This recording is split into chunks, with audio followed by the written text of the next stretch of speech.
네, 여러분 안녕하십니까? 우리 주영상 성도 여러분, 그리고 또 설교를 듣게 되시는 또 많은 분들 주님의 이름으로 축복합니다.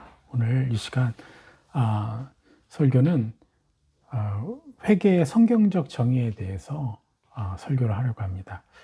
사실 전에도 이제 이 설교를 하긴 했는데 유튜브에는 올린 적이 없고요. 다만 요즘에 상담을 하고 많은 분들을 이렇게 도와주면서 의외로 이제 그리스도인들이 상담받을 때 회개라는 것을 정말 잘 이해를 못 하셔서 많은 회개를 하고 눈물 흘리지만 삶이 변화되지 않는 그런 것들 너무 많이 보게 돼서 이런 부분들을 좀 회개라는 부분을 제대로 좀 정리해 드리는 강의가 필요하겠다 싶어서 오늘은 회개의 성경적 정의에 대해서 설교를 하겠습니다. 더 정확히 얘기하면 예전에는 회개의 히브리적 정의라고 이 원전을 가지고 회개가 어떤 뜻인지 구약과 신약의 회개를 정확하게 저희가 또 설명해 드리고 이 회개를 온전히 할 때 사람은 변한다는 거 반드시. 근데 이제껏 우리가 사실은 회개를 어떻게 생각했습니까? 물론 이제 제대로 우리가 알고 있죠. 죄를 자백하고 돌이키는 것을 회개라고 하죠. 당연히. 그런데 죄를 자백하고 돌이킨다라는 것 안에서 너무나 많은 부분이 오해가 돼 있어서 정말 우리가 한 부분을 가지고 수천 번을 회개를 해도 회개 열매를 맺지 못하는 그런 일들이 많았죠. 저도 눈물 흘리면서 베개님을 적셨던 일들이 참 많이 있었습니다. 청년회 때부터. 왜 나는 이렇게밖에 안 됩니까? 더 바뀌길 원하는데. 이런 것들이 참 많았는데 그 이유를 이제 알게 되면서 제 삶이 변하기 시작했죠. 그래서 회개를 정확히 몰라서 회개가 어떤 의미인지 어떻게 하는 것인지 몰라서 많은 그리스도인들이 정말 이렇게 그냥 다른 종교와 별 차이 없는 수준의 거룩에서 그냥 만족하고 적당히 타협하고 그렇게 살아가는 것을 보게 됩니다. 오늘은 이것에 대해서 뭐 깊게까지는 못하지만 어느 정도 대략적인 이제 설명을 해드리고 여기서 벗어날 수 있도록 또 이제 그 정의를 내려드리도록 하겠습니다. 구약 시대에 랍비 가장 이스라엘 역사상 가장 최고의 랍비가 있었어요. 그 랍비 이름 바로 아캅이라는 랍비입니다. 우리가 예수님에 대해서도 이스라엘 사람들이 랍비요 랍비요 이렇게 따라다녔죠. 그런데 어쨌거나 이스라엘 사람들이 생각하는 이스라엘 역사상 최고의 랍비는 바로 아캅이라는 분인데 탈무드에 등장한 랍비 중에서 가장 존경받는 랍비예요. 그런데 이 랍비 아캅이가 선언문을 하나 남겨요. 굉장히 중요한 선언문인데 바로 이 아가서에 대한 이제 선언문을 남깁니다. 이렇게 남깁니다. 아캅의 선언문. 아가의 첫 번째, 아가에 대하여 부정한 손으로 서술하는 것을 금지한다. 두 번째, 세상은 하나님께서 이스라엘에게 아가를 주기 전까지는 세상은 무가치하였으며 모든 케투빔은 거룩하지만 아가서는 가장 거룩하다. 이렇게 두 가지의 선언을 남깁니다. 케투빔은 뭐라고 하냐면 바로 거룩한 문서라는 의미예요. 그래서 구약의 세 번째 구분단위 명칭인데 토라, 네비엠, 그리고 타나크. 토라가 율법서고 네비엠 예언서고 타나크가 히브리 성경을 얘기하는데 총 11개의 소책자예요. 시편, 욥기, 잠언, 룻기, 아가서, 전도서, 에레미야, 에가, 느헤미야, 뭐 이렇게 다니엘, 에스라, 역대기 쭉 해서 11가지가 되는데 이 랍비 아카비가 이 선언문에서 무엇을 얘기합니까? 이 케투빔. 그러니까 이 성경들이 정말 거룩하지만 여기서 아가서는 가장 거룩하다 이렇게 표현을 해요. 그리고 또 뭐라 그래요?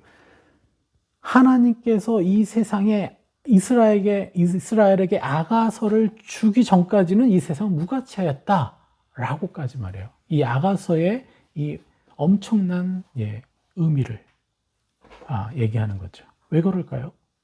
왜 아가서가 이렇게 중요한 거죠? 오늘 아가서 2장을 이제 나누려고 하는데요.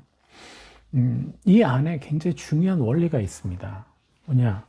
지난주에 제가 설교했던 것처럼 우리가 감정적으로 하나님을 아버지로 여기느냐, 여기지 못하느냐에 따라서 하나님에 대한 시야가 우리는 다르게 느껴지고 감정이 다르게 느껴져서 말씀도 그렇게 왜곡된다. 그래서 진정한 그리스도인이 되기 위해서는 뭐가 필요합니까? 바로 하나님을 아버지로, 우리가 상처받은 그런 인간적인 아버지가 아니라 가장 완전하고 가장 따스하고 가장 멋진, 가장 아름다운, 가장 친밀한 아버지로 느끼느냐 못 느끼느냐, 그 관계를 누리느냐 못 누리느냐로 그 말씀에 대한 시야가 결정되는 거거든요. 그래서 말씀을 오해하지 않아요. 왜 이단이 이렇게 설쳐요? 그것은 하나님을요, 차가운 하나님으로, 마치 의붓 아버지보다도 못한 수준의 어떤 차가운 하나님으로 느끼기 때문에 이단이 말씀을 그렇게 왜곡해내도 사람들은 두려워서 그 말씀을 따르다가 결국 이제 무너지는 것이거든요.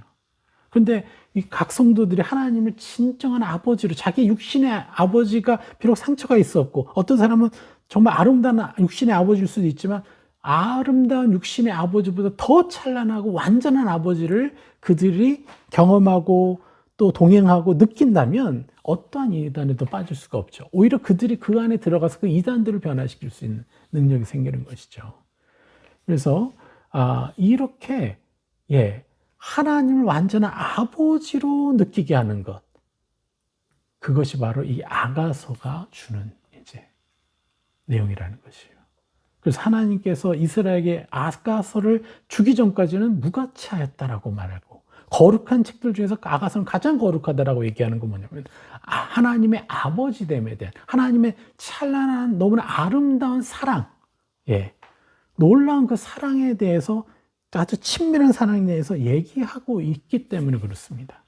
이것을 이해하면 이제 아버지는 어떤 아버지여야 되는 걸 알기 때문에, 그래서 우리가 이 아가서에 대해서 충분히 알아야 되고, 여기서 핵심 뭐예요? 바로 말씀을 고아의 심정으로 보면 독이 된다는 거예요. 아버지의 엄청난 사랑으로 하나님, 아버지를 바라봐야 된다는 거죠. 말씀을 고아처럼 상처받은 자의 심정으로 보면요, 독이 된다고 말씀드렸죠. 또 뭐가 돼요? 사단의 공격거리가 돼요. 우리의 마음을 가지고 놀 수 있게 만든다는 거죠. 그래서 또 어떤 유명 목사님, 목사가 가장 먼저 읽어야 될 책이 바로 아가서다, 이렇게까지 표현했어요. 목사의 첫 번째 조건은요, 신학이 아닙니다, 여러분. 신학이 아니라 먼저 하나님과 아버지와 아들, 아버지와 딸의 관계를 누려야 되는 거예요. 그 위에 부자 관계 위에, 부녀 관계 위에 신학을 쌓아둘 때 그 신학은 굉장히 아름답고 건강한 신학이 돼요. 안 그러면 율법이 되고요, 사람을 이렇게 묶는 무기가 돼요. 사단의 놀이개가 될 수 있어요. 잘못하면 신학만, 차가운 눈으로, 차가운 감정으로 신학을 본다면요. 그래서 그걸로 사람들을 얽매일 수가 있는 거기 때문에 그렇습니다. 그래서 히브리 원전, 그러니까 히브리 언어로 이 아가서를 보면요, 아가서는 인간을 향한 하나님의 최상의 사랑 노래다. 내가 너를 얼마나 사랑하는지 아느냐라는 이 주제라는 것이죠. 그래서 인간을 향한 하나님의 사랑 고백이, 하나님의 감정이 가장 절절한 성경이 바로 아가서라는 거예요. 그래서 우리가 이 부분들을 온전히 취하고 누릴 때 우리 안에 정말 하나님의 기름 부음과 하나님의 그 진리가 더 깊이 있게 우리 안에 들어온다는 거예요. 그래서 이렇게 얘기해요. 환희를 담아서 읽지 않으면요, 이 아가서를 환희를 가지고 담아서 읽지 않으면 신성모독이다, 이렇게까지 여겼던 게 바로 뭐냐? 바로 아가서라는 거예요. 그러니까 히브리어는 감정까지 적어 놓은 문자거든요. 그래서 숍이라는 거, 한 절 한 절 일일이 숍, 그것이 달린 거예요. 그래서 환희, 기쁨, 감격, 이 숍이라는 것이 그 단어에 딱딱딱 박혀서 읽을 때 환희를 담아서 읽게끔. 이게 엄청난 거죠. 감정이 담겨 있어요, 그 안에. 그래서 이 감정으로까지 딱 이제 찍어서 그래서 1.1에게 하는 것이 바로 이런 의미예요. 예. 어떤 번역을 이렇게 했고 저렇게 했고 이런 게 아니라 바로 원전에 나오는 점 하나하나에 따라서 이게 감정이 어떻게 되느냐 결정되는 것이기 때문에 그걸 1.1에게라고 하는데 많은 분들이 착각하는 것들이 있습니다. 자, 그래서 하나님의 감정을 느끼는 게 왜 일이 중요하냐? 왜 그토록 중요하냐? 그 이유는요, 느끼느냐, 못 느끼느냐로 아까도 말씀드렸지만, 뭐예요? 그 같은 문자를 보고도 해석이 다르다는 거예요. 느낌이 다르게 오기 때문에요. 자, 남북전쟁 당시에 북부에, 링컨이 있었고, 남부에는요, 바로 이제 누가 있었죠? 리 장군이 있었죠. 이들의 공통점이 무엇인지 아십니까? 바로 모두 독실한 크리스찬이었다는 거예요. 이 두 분이. 그런데 링컨은 어떤 시야를 가졌냐면요. 흑인들도 존귀한 사람이다 라고 믿었던 사람이고요. 이 남부의 리 장군은요. 흑인이니까 물건이고 우리의 자산이다. 그래서 물건처럼 대우해도 된다. 이렇게 믿었다는 것이죠. 지금 이 시대에 보면 이건 말도 안 되는 얘기죠. 그런데 그들은요, 너무나 그 믿음이 확고했다는 거예요. 어떻게 모두 독실한 크리스찬임에도 불구하고 어떻게 이렇게 관점이 다르다는 겁니까? 이건 너무너무 아이러니하지 않습니까? 그리고 지금도 마찬가지예요. 그 시대가 몇백 년이 지난 지금도 여러분, 많은 크리스찬들이요. 또 어디는 태극기파, 어디는 뭐 촛불파, 좌파, 우파. 왜 이렇게 시야가 다르죠? 여러분. 그리고 왜 시야가 다르다고 서로 욕하고 서로 싸워야 되죠? 너무 안타깝지 않습니까? 이 시대적인 상황을 통해서 우리의 생각을 합법적으로 조작하는 게 바로 우리가 하나님을 아버지로 느끼느냐, 아버지로 느끼지 못했느냐에 따라서 우리 시야는 그렇게 바뀌어가는 것이죠. 하나님의 감정을 못 느끼니까요, 보이는 것으로 판단하게 되고요. 하나님이 바라보시는 대로 제대로 볼 수가 없는 거예요.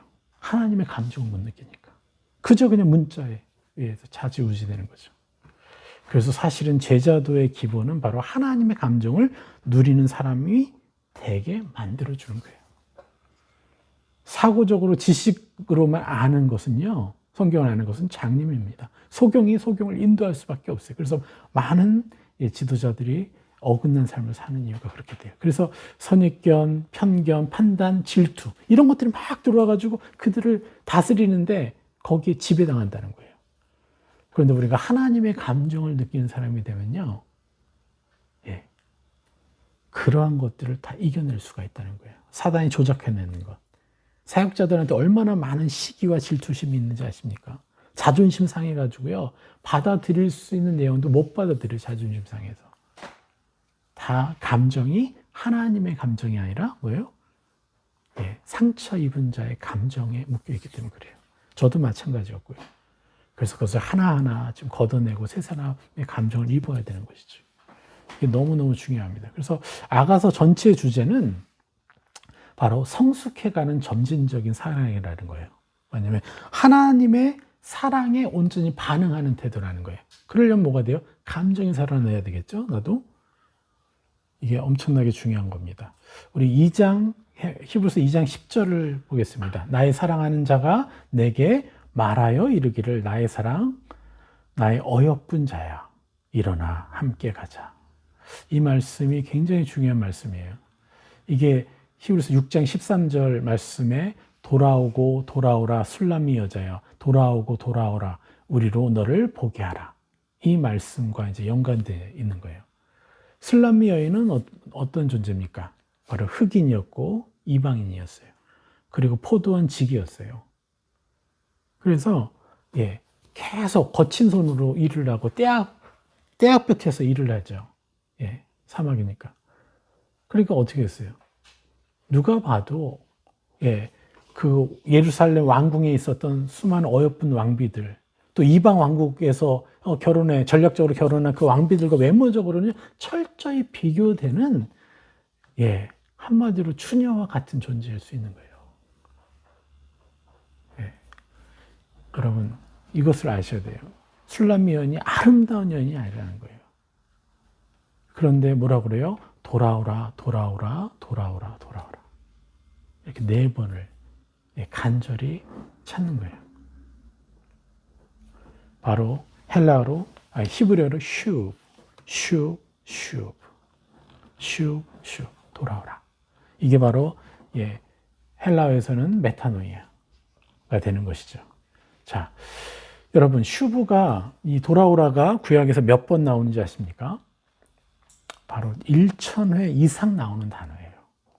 구약의 핵심 단어들 중에 최고의 핵심 단어가 바로 슈브, 돌아오라라는 말씀입니다. 이 단어라는 거예요. 그래서 그대로 메타노이아, 이 구약 신약에서 메타노이아도 똑같은 거예요. 뭐예요? 생각을 바꾸다라는 뜻이에요. 바꾸서 생각을.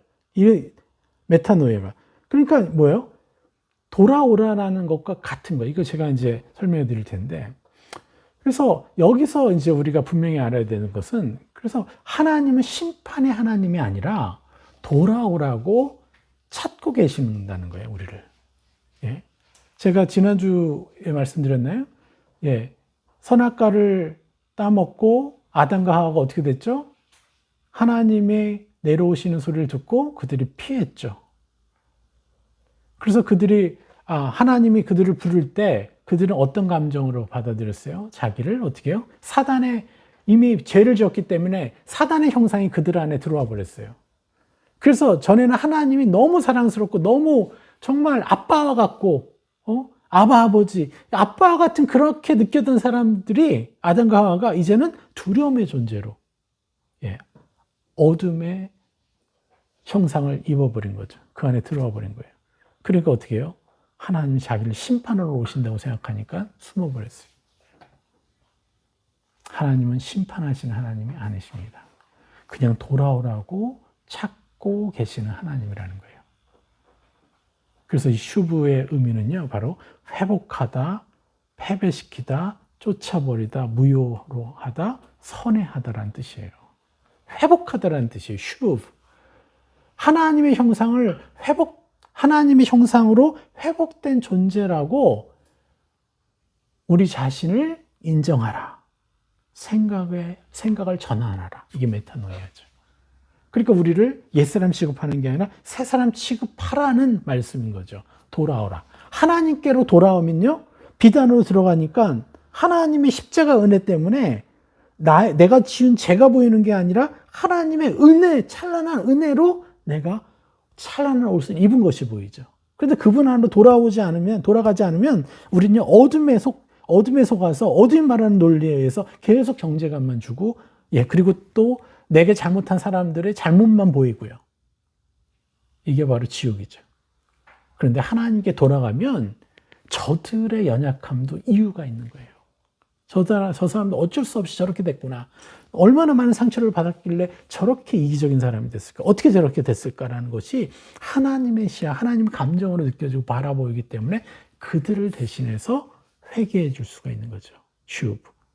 옛사람을 벗어버리고 새사람 입는 것이 회개의 목적이요, 본질인 것이죠. 하나님의 목적은 우리에게 새사람을 입히는 것이에요. 그것을 입히기 위해서 돌아오라는 거야. 하나님 빛 안으로 들어오라는 거야. 내가 너의 죄에 집중하는 게 아니라 너를 위해서 희생한, 너를 너무너무 사랑하는 나다. 하나님 여호와다. 그게 나다. 라고 보여주시기 위해서, 깨우쳐 주시기 위해서, 감정을 느끼게 해주시기 위해서 돌아오라고 하시는 거죠. 그래서 우리는 그동안 우리 자신으로 인정해 주었던 옛사람들을 무효화시켜야 되는 거예요. 여러분, 심판이란 단어는 몇 번 나오는지 아십니까? 성경에 151회. 제가 찾아보니까 151회가 나왔어요. 근데 사실 심판은요, 이 심판이란 단어는 원래 판결이라는 의미예요. 근데 그 판결이라는 의미를요, 좀 강하게, 차갑게 과장한 게 심판이라는 뜻이에요. 판결과 심판은 전혀 다르죠. 그죠? 느낌이. 심판은 반드시 너에게 죄를 물고 너에게 처벌하겠다는 뜻이지만 판결은 뭐예요? 옳고 그름. 무엇이 좋은 것이고 무엇이 나쁜 것이라는 것을 판결해 주는 거죠.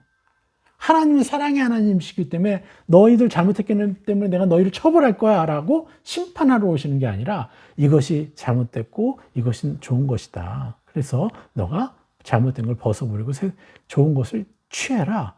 이것을 보여주는 것이 하나님의 의도라는 것이에요. 그래서 말라기 3장 5절에 이렇게 말씀하십니다. 내가 심판하러 너에게 임할 것이라. 점치는 자에게와 간음하는 자에게와 거짓 맹세하는 자에게와 품꾼의 사기에 대하여 억울하게 하며 가부와 고아를 압제하며 나그네를 억울하게 하며 나를 경외하지 아니하는 자들에게 속히 증언하리라. 만군의 여호와가 말하느니라. 나 여호와는 변하지 아니하나니 그러므로 야곱의 자손들아 너희가 소멸되지 아니하리라. 여러분, 하나님 여호와께서 뭐라고 말씀하십니까? 자신을 두고 나는 변하지 아니하는 존재다. 예, 이렇게 말씀하십니다. 그런데 누구한테요? 야곱의 자손들한테 얘기합니다. 여러분, 우리는 야곱의 자손이 돼야 돼요? 이스라엘의 자손이 돼야 됩니까? 아시겠죠? 이스라엘의 자손은 하나님의 은혜로 의인된 자고요. 야곱의 자손들은 자기 의로 살아가는 존재였죠. 야곱이 그렇게 살았지 않습니까? 그래서 하나님을 비로소 만난 뒤에 이스라엘이 됐잖아요. 그래서 여기서 야곱의 자손들아, 이건 무슨 말이에요? 계속해서 자기 의를, 자기 힘을 의지해서 살아가는 사람들을 향해서 뭐라 그래요? 너희가 소멸되지 아니하리라. 뭐라고 하시는 거예요? 용서하시는 하나님이라는 거예요. 사랑해 주시겠다는 거예요. 포기하지 않겠다는 거예요. 자, 여기서 이제 중요하게 생각해야 될 또 원전의 문법이 있어요. 예, 히브리어. 나의 사랑, 나의 어여쁜 자야, 일어나서 함께 가자. 예, 나의 사랑, 일어나서 함께 가자. 나의 어여쁜 자야. 이게 사실은 히브리어 어순인데요. 자, 일어나다라는 것은 쿰이에요. 그리고 함께 가자는 웰레이크예요. 그래서 일어나다, 이 쿰의 뜻은 뭐냐면 손을 잡아 일으키시며 일어나라 이렇게 하는 거예요. 손을 잡아서 일으키시며 쓰러져 있는 우리를, 죄 지은 우리를 일어나라 손을 잡으시면서. 이게 무슨 말이에요? 지난 모든 것, 과오를 다 덮어버리시고 아무것도 묻지 않고 현재 주저앉아 있는 자에게 하나님이 오시는 태도예요. 일어나자 이렇게. 너 일어나 가자 이게 아니에요. 일어나자. 나 더 이상 너의 죄를 묻지 않겠다. 일어나자 이게 구약에서만 쿠미가 630번이 나와요. 이게 엄청나게 중요한 하나님의 형상이에요. 쓰러진 자에게, 연약한 자에게, 정죄감이 휩쓸린 자에게, 모든 것을 상실한 자에게, 아무런 가치를 느끼지 못하는 자에게 하나님 아무것도 묻지 않으시고 손을 잡아주시고 일어나자. 그리고 함께 가자. 원래 뭐예요? 함께 가자. 하나님에게 있어서 가장 중요한 존재가 누구예요? 바로 사람이라는 거예요. 나와 동행하자꾸나. 이게 바로 하나님의 간절함을 뜻하는 거예요. 이게 구약에서 뭐라고 하면 몇 번이나 나오냐면 1050회가 나와요. 네, 1050회.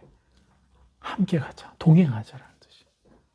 이게 신약에서 나오는 하나님의 이미지가 아니라 구약에서 나오는 거예요. 그래서 일어나서 함께 가자. 자, 겟세마네 동산에서 마지막으로 제자들에게 예수님이 하신 말이 뭐예요? 마태복음 26장 46절에 일어나 함께 가자. 똑같은 문장을 여기서 쓰십니다. 일어나자, 함께 가자. 보라, 나를 파는 자가 가까이 왔느니라. 그 전까지 뭐 했어요? 겟세마네에서 피눈물을 흘리시면서 기도하셨는데 제자들은 졸고만 있었어요. 그것도 여러 번. 그러니까 우리는 그것만 딱 봐서는 예수님이 마음이 상해가지고 야 됐다 가자. 아유 내가 너희들 뭘 믿겠어? 이러면서 차갑게 일어나신 것처럼 느낄 수 있지만 그런 것이 아니에요. 그들에게 손을 잡으시면서 됐구나 이제 일어나자. 괜찮아 너희가 기도 못했어도 어쩔 수 없구나. 악의 공격이 있었단다. 그래서 그들의 손을 붙잡아주면서 질책하시지 않고 같이 가자 이렇게 말씀하신 거예요. 그러면서 나를 파는 자가 가까이 왔느니라. 여기서 나를 파는 자가 누구죠? 지난주에도 말씀드렸는데 유다예요. 유다를 조종하는 어둠이에요. 여러분 뭐겠어요? 유다를 조종한 어둠을 향해서 나를 파는 자가 가까이 왔느니라. 이렇게 말씀하시는 하나님이시라는 거예요. 여러분과 여러분의 여러분의 죄를 짓도록 조정하는 악한 영을 분리해서 보시는 하나님이시라는 거예요. 그래서 제가 감히 나의 옛사람을 예수님의 이름 벗어버리고 세상에 입을 수 있고, 그래서 제가 그 죄의 여러 흉악의 결박 가운데서 벗어날 수 있게 된 것도 바로 나와 나의 나로 하여금 죄를 짓게 하는 어둠, 갈망과 나를 분리시키는 하나님이심을 믿었기 때문에 제가 바뀌기 시작했고, 다른 사람의 문제에 대해서도 좀 더 훨씬 더 너그러워질 수 있었던 것도 바로 그것이라는 거예요. 여러분, 어둠과 사람을 분리해서 바라보시고 대화하시는 주님이십니다. 여러분 믿으십니까? 반드시 우리가 예수를 믿는다는 것은 바로 이러한 시야를 갖는 거예요. 이러한 감정을 갖고 나와 다른 사람들을 대우해주고 바라봐줘야 돼요. 그래야 그가 어디에 있든지 빛의 자녀로 살 수 있는 것이고, 그리고 뭐예요? 피스메이커가 될 수가 있는 거예요. 그래서 구약의 핵심 주제는 뭡니까? 내가 다 용서하고 잊었으니 일어나서 나와 함께 가자꾸나. 돌아와라. 나의 시야로 너 자신을 바라봐라. 예. 그래서 말라기 4장 6절의 주제가 뭐예요? 그의 아버지의 마음을 자녀에게로 돌이키게 하고, 자녀들의 마음을 그의 아버지에게로 돌이키게 하리라. 돌이키지 아니하면 두렵건대 내가 와서 저주로 그 땅을 칠까 하노라 하시니라.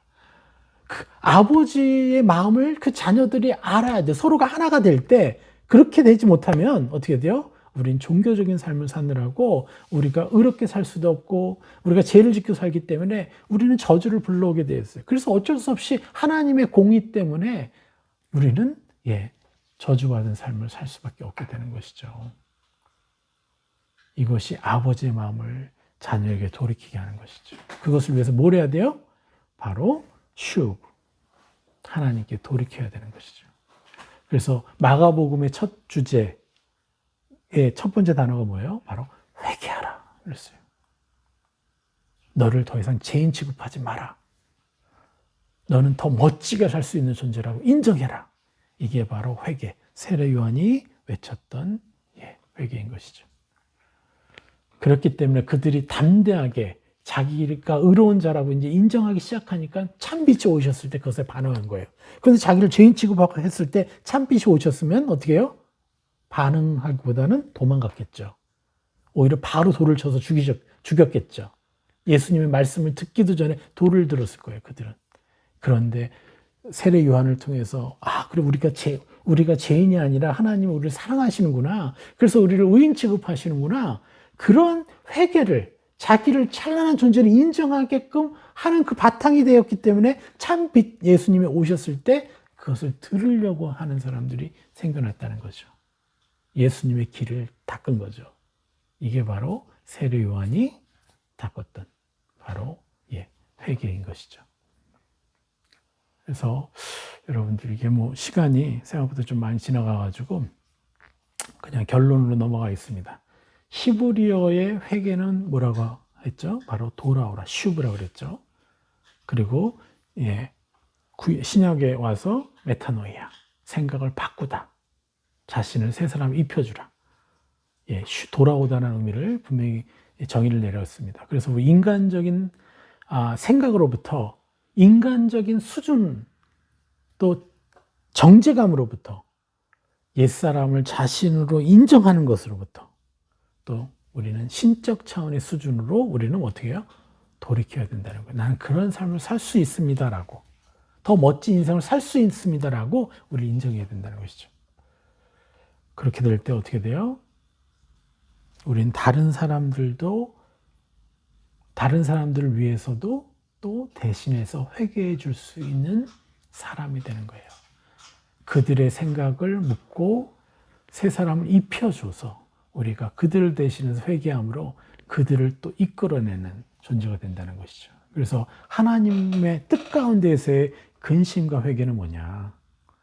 슬퍼하고 자신을 죄인 취급하는 것이 아니라고 말씀드렸습니다. 이렇게 하는 것은요, 자기 의에 늪에 빠지는 것이고요. 하나님의 약속을 믿는 게 아니라 연약한 자신의 어떠함, 상태를 믿는 것이 되는 거예요. 그래서 하나님의 십자가 은혜를요, 정반대로 대적하는 행위가 되는 것이죠. 그래서 적그리스도라는 것이 바로 하나님의 은혜를 거절하는 것이죠. 그러면서 하나님의 은혜가 역사하는 것을 막으면서 아니다. 우리는 의롭게 우리 스스로 노력해서 우리 의를 취해야 된다. 그래서 의를 취해서 우리는 천국에 가야 된다. 이렇게 말하는 것이 실제적인 적그리스도적인 행위라는 것이죠. 예, 우리는 판단자의 위치에 설 수 없는 자녀가 되었습니다. 판단자는 오직 하나님이시죠. 왜요? 이분만큼 완전하고 무한한 사랑을 가진 분이 없죠. 이분만큼 완전한 궁유람을 가진 분이 없고 이분만큼 완전한 용서를 하실 수 있는 분이 없기 때문에 이분만이 판단하실 수가 있어야 돼요. 그래서 뭐예요? 우리는 어떻게 해야 돼요? 누구든 죄인 취급하지 말아야 되는 거예요. 내 자신도 어떠한 사람도. 그렇게 했다고 치면 다시 하나님께 가져가서 회개하고 나는 저 사람 존귀 여기는 사람, 저 사람 새 사람으로 인정하는 사람이에요. 저 사람 더 이상 그런 사람이 아니야. 이렇게 해서 대신 회개해주고 또 내 자신에 대해서도 회개하고 그래서 나와 남들의 짐을 대신 짊어주는 것을 우리가 해야 된다는 것이죠. 이게 바로 회개의 온전한 뜻이고 방법입니다. 여러분 이 회개만 해보십시오. 지난 10년, 20년 동안 여러분 변화되지 않았던 삶이요 기적처럼 바뀌어요. 사람의 병을 치유하는 것은요 생각보다 굉장히 쉽습니다. 끊임없이 예수 그리스도의 이름 선포만 하면요 정말 기사와 이적이 일어나는데 그런데 여러분 우리의 성품 하나 바뀌는 것은요 우리 안에 어둠의 옛사람 하나를 바꾸는 것은요 이것보다 사실 더 어려운 거예요. 그런데 우리가 회개할 때 완전하게 돌이키게 되는 것입니다. 여러분 이 하나님의 완전한 진리, 회개의 진리를 완벽하게 여러분의 삶 가운데 누리시고 많은 사람들에게 전파하시길 축원합니다. 오늘 말씀 여기까지 나누도록 하겠습니다. 승리하십시오.